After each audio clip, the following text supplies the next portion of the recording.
Welcome back to my channel. আমার চ্যানেলে আপনাদের সবাইকে অনেক অনেক ওয়েলকাম। আপনারা সবাই কেমন আছেন? আশা করি ভালো আছেন। আমি শম্পা, আমিও ভালো আছি।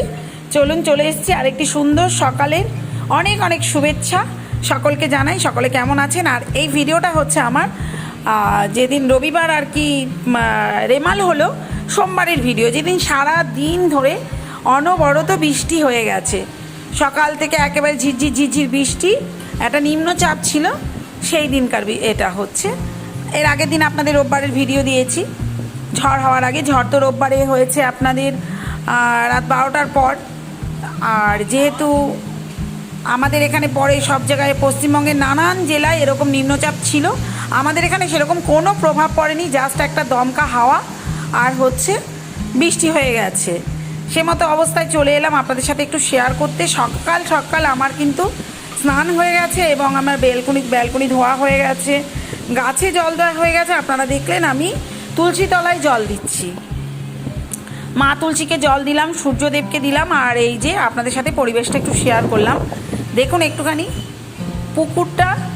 পুকুরের চার সাইডটা এত সুন্দর লাগছে। বৃষ্টিতে পুকুরটা পুরোই পরিষ্কার হয়ে গেছে, আর দেরি হওয়ার জন্য ভিডিওটা আপনাদের কাছে আমি মার্জনা চাইছি, আপনারা মার্জনা করবেন, সরি। আর দেখুন পুকুরটা কত সুন্দর লাগছে, পরিবেশটা কত সুন্দর লাগছে।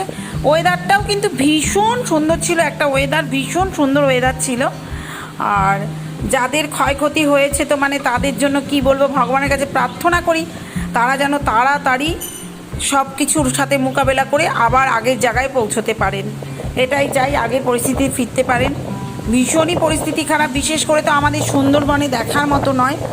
আমরা আজকে আমাদের এখানে এইরকম প্রভাবেই নিম্নচাপেই অনেকেই বিরক্ত হয়ে যাচ্ছে, অনেকেরই কত ক্ষয়ক্ষতি হয়েছে। আমাদের পাশের বাড়িতেও এরকম গাছ পড়ে গেছে, বাট তবুও আমাদের এখানে সেই পরিস্থিতি নেই। কিন্তু যাদের হয়েছে তাদের যে কত ক্ষতি হয়েছে একমাত্র স্বয়ং ভগবান জানেন, আর তারাই জানেন। কত লোকের দেখছি কাপড়টুকু পর্যন্ত নেই, জামা কাপড়টুকু পর্যন্ত ভেসে চলে গেছে, ভাতের হাঁড়ি ভেসে চলে গেছে, এরকম অবস্থা। চলুন পুজো দিতে সরাসরি চলে এলাম।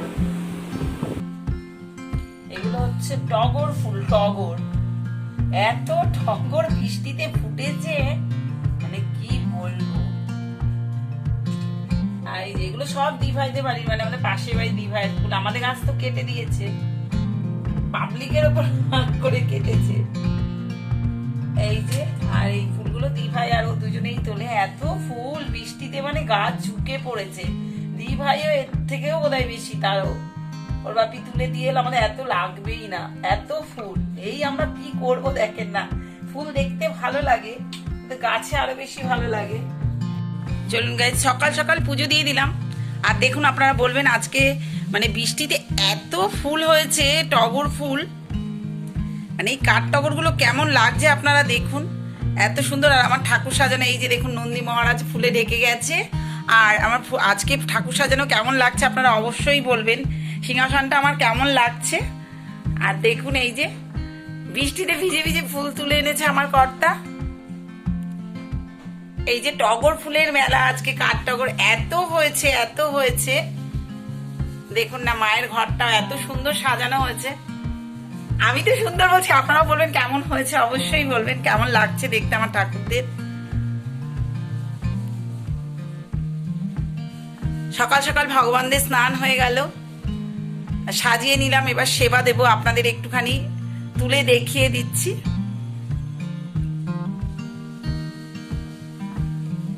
এবার ওনাদের সেবা দেব আর কি, ভোগ দিতে হবে আর কি, ভোগ দেব। ভোগটা এখনো দেয়া হয়নি, তা ভাবলো আগে সাজানোটা আপনাদের দেখিয়ে দিই।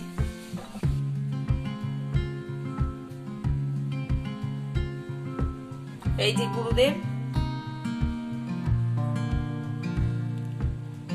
চলুন আপনারা আমার সাথে থাকুন।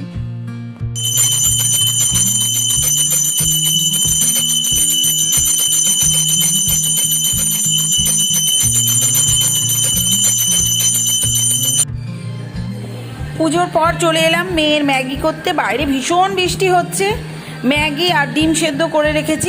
ডিম সেদ্ধটা খেয়ে নেবে মেয়ে। এবং এই তাড়াতাড়ি করে আর কি করব, সকাল সকাল ম্যাগিটা করে ফেললাম।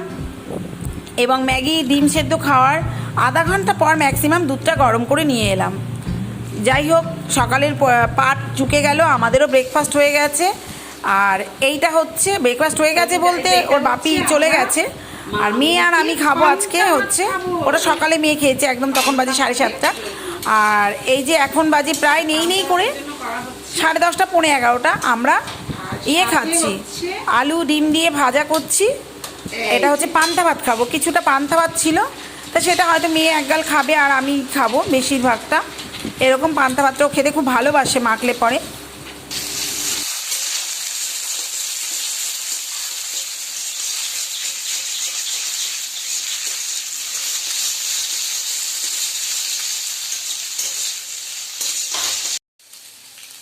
একটু লঙ্কার গুঁড়ো একটুখানি দিয়ে দিলাম, কালারটা ভালো লাগবে, কালারটার জন্য দিলাম। চলুন গাইস, এই যে ঢ্যাঁড়স আলু ভাজা, ঢ্যাঁড়স আলু ভাজা করছি, ভাজা প্রায় হয়ে এসেছে, বসানোটা দেখাইনি আপনাদের। একটু পেঁয়াজ কাঁচা লঙ্কা দিয়ে ভাজা ভাজা করছি। আর জানেন তো যে ঢ্যাঁড়স দিয়ে চচ্চড়ি করি, সর্ষে দিয়ে, বাট এখন ওটা করবো না, কারণ হচ্ছে আবার মশলা খেতে হবে। আর এখানে দেখুন এই যে ডিম সেদ্ধ করে নিয়েছি, এই আপনার কি বলে প্রেশার কুকারে ডিম আর আলু সেদ্ধ করে নিয়েছি, আলুগুলো প্রেশার কুকারে আছে, আর একটু ভাপাচ্ছি, মানে প্রেশারটা যাতে আর কি হিটটা রইলেও ঢাকা দিয়ে রেখে দিয়েছি, প্রেশার কুকারটা খুলিনি। আর ডিমগুলো আমি ছাড়িয়ে নেবো, আপনারা আমার সাথে থাকুন, চলুন। আর কি বলবো, রেমালের পর কে কিরকম কাদের, আপনাদের কার কার বন্ধুরা কার কার বাড়িতে ক্ষতি হয়েছে, কারা কেমন আছেন। আমাদের এদিকে তো সেরকম একটা প্রভাব পড়েনি, যারা বেশিরভাগ সুন্দরবনের দিকে তো একেবারে ধূলিসাৎ হয়ে গেছে, খুব খারাপ লাগছে। বন্ধুরা আপনারা সবাই কেমন আছেন, আশা করি তো ভালোই আছেন। চলুন আপনারা আমার সাথে থাকুন। চলুন গাইস, এই ঢ্যাঁড়স ভাজা কড়াইয়ের মধ্যে তেল দিয়ে দিলাম, এবং তেল দিয়ে এবার একটু নুন আর হলুদ দিয়ে দিলাম। এক হচ্ছে এতে ফাটে কম, খুবই কম ফাটে, আর ডিমে ফাটার ভয়টা থাকে না। ডিম কেন আপনারা যদি মাছও করেন এইভাবে কিন্তু ফাটবে না, ফাটার ভয়টা খুব কম থাকে। খুব ভালো করে ডিমগুলো ভেজে নেব। চলুন গাইস, আমি ডিমগুলো তুলে নেব।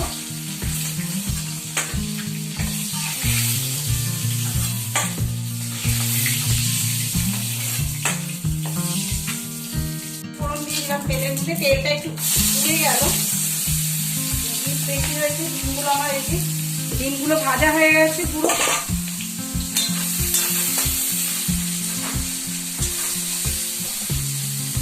চলুন গাইস, এই যে আলুগুলো সেদ্ধ করে রেখেছিলাম, পেঁয়াজের সাথে একেবারে আমি ভাজা করে দিলাম, তাহলে আমাকে একটা আর ভাজা করতে হলো না।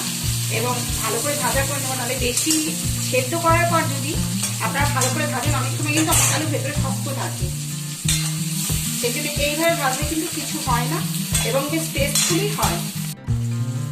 চলুন গাইস, দেখুন, বুঝতে পারছেন আমার আলু কিন্তু খুব সুন্দর ভাজা হয়ে গেছে। দেখুন আলুগুলো কিন্তু ভালো ভাজা হয়ে গেছে, আলু বেশ ভালো ভাজা হয়ে গেছে, সাথে পেঁয়াজও ভাজা হয়ে গেছে। এবার আমি এখানে দিয়ে দেবো দেখুন আদা, পেঁয়াজ, রসুন, এবং এটা কিন্তু একদম জিরে গুঁড়ো না, এটা হচ্ছে একটুখানি বিরিয়ানি মশলা। আপনারা বিরিয়ানি মশলা দিয়ে খেয়ে দেখবেন, ডিমের কারি এত ভালো লাগে। কিন্তু আলুটা দিলাম কেন, আলুটা দিয়ে দুপুরবেলা আলু ডিম এমনি আমরা খাই না জানেন, তবুও আলু দিলাম, মাঝে মধ্যে আলু খেতে শখ হয়। আর সেদ্ধ করে নিচ্ছি, খুব সুন্দর গলে যাবে। এখানে লঙ্কার গুঁড়ো দিচ্ছি একটুখানি, হাফ চামচেরও কম, হাফ টিস্পুনেরও কম, আর এখানে 1 টিস্পুনেরও একটু কম, আপনার হাফ টিস্পুন টারমারিক পাউডার দিয়েছি। চলুন আপনার আমার সাথে থাকুন। আমি কিন্তু জিরে দিইনি, আমি এখানে জিরে গুঁড়ো দিয়েছি, এখানে বিরিয়ানি মশলা, আর এই যে এখানে একটু মশলা ধোয়া জল দিয়ে দিচ্ছি। আর একটা কাজ, আমার যেহেতু টমেটো নেই, তার জন্য এই যে অপশন, এটা হচ্ছে ম্যাগি টিচকু, এটা আমি দিয়ে দিলাম। আপনারা যে কোনো সসই আপনারা দিতে পারেন, এখানে ম্যাগি টিচকু দিয়ে দিলাম। আপনারা, এটা হচ্ছে টমেটো না থাকলে সেই অপশন। আবার আরেকটা অপশন আছে, আপনাদের আমি এর আগে দেখিয়েছি, যে কোনো কিছুতে আপনারা কিন্তু টমেটোর বদলে বা এর বদলে আপনারা কিন্তু একটু লেবুও দিতে পারেন। লেবুটাও একটা খুব সুন্দর অপশন, অল্প করে লেবু। চলুন আপনারা আমার সাথে থাকুন। গাইস, ঢাকনাটা ঢেকে দিয়েছিলাম, এই যে দেখুন আমার তেল ছেড়ে দিয়েছি, কিন্তু পুরো মশলা কিন্তু তেল ছেড়ে দিয়েছে, বুঝতে পারছেন। এবার চলুন এটা ভালো করে, এবার স্টিমটা আমি জোরে করে দিলাম। এবার একটুখানি কষিয়ে নেব। আমার আলু কিন্তু একদম দেখুন এই যে গলে গেছে, অল্প ভাপিয়েছিলাম, একটা সিটি দিয়ে ঢাকা দিয়ে রেখে দিয়েছিলাম, সিটি পুরো পরেও নি। দেখুন গাইস, ঠিক এইভাবে যা দারুণ একটা স্মেল বেরোয়। চলুন এইবার এই যে একটুখানি গরম মশলা দিয়ে দেবো, 1/2 চামচ মতো গরম মশলা দিয়ে দিলাম, পুরো গরম মশলা। আমার কিন্তু বুঝতে পারছেন সম্পূর্ণভাবে আমার আলু কষানো হয়ে গেছে, সম্পূর্ণভাবে কিন্তু আমার মশলা রেডি। এবার আমি জল দিয়ে দেব, আর দেখতে এরকম জল লাগছে, একদম তাড়িই হবে একটুখানি ফুটে গেলে। আর আলু যেহেতু আছে ঝোলটা ঘন হয়ে যাবে আর টেনেও নেবে। আর আলু দিয়ে ঝোলটা ঘন হওয়ার কারণও এইটা যে আলুটা সেদ্ধ করে ভেজেছিলাম। চলুন আপনার সাথে থাকুন। চলুন গাইস, আমার ঝোল ফুটে গেছে, আর এই দেখুন বুঝতে পারছেন ঝোল পুরো ফুটে গেছে। ঝোল তো আর নেই, এই যে গ্রেভি দেখুন কত ঘন। আর এই বৃষ্টির পরে মানে ঝড় হওয়ার পরে অ্যাটলিস্ট কি বলবো আপনাদের, সারা বাড়ি ঘর সিঁড়ির ওপর একেবারে সেই 3 তলার ওপর থেকে পর্যন্ত নিচ পর্যন্ত মানে ছাদ দিতে পরিষ্কার করতে দিন চলে গেল। আর ছাদটা তো চেনাই যাচ্ছে না গাইস, কি আর বলবো। কিন্তু আমরা ভালো আছি, অ্যাটলিস্ট আমরা ভালো আছি। কিন্তু মানে কি বলবো, চলুন ঢেকে দিই। আর পরিষ্কার করতে করতে দিন আজকে মানে এখন এই মুহূর্তে 1:30টা বেজে গেছে। মানে এতটা দেরি কখনোই হয় না, 1:30টা বেজে গেছে মানে। চলুন গাইস, আমার তরকারি একদম রেডি, রেডি মানে রেডি, বুঝতে পারছেন, একদম রেডি। এটা একটু রাখবো, এক্ষুনি ঘন হয়ে যাবে, বুঝতে পারছেন। এই যে দেখুন, বুঝতে পারছেন গ্রেভি দেখে এক্ষুনি রেখে দিলেই একেবারে মানে ই হয়ে যাবে, ঘন হয়ে যাবে, পুরো কারি হয়ে যাবে। এর থেকে আর শোকানো যাবে না, মানে একেবারে ঘন হয়ে যাবে। আর কিন্তু দারুণ স্মেল বেরিয়েছে, আপনারা এরকম বিরিয়ানি মশলা দিয়ে খেয়ে দেখবেন। চলুন সাথে থাকুন, নামিয়ে আনি। দেখুন গাইস, আমার ডিমের কারি রেডি, আর বুঝতে পারছেন একদম থকথক করছে। চলুন তারপরে দেখাতে নিয়ে চলে এলাম পিঙ্ক আকাশ। মানে এত সুন্দর, কি বলবো আপনাদের, বলার কোনো ভাষা নেই, শেয়ার না করে পারলাম না। চলুন এই ছোট্ট ভিডিওটা কেমন লাগলো অবশ্যই জানাবেন এবং আমার পাশে থাকবেন।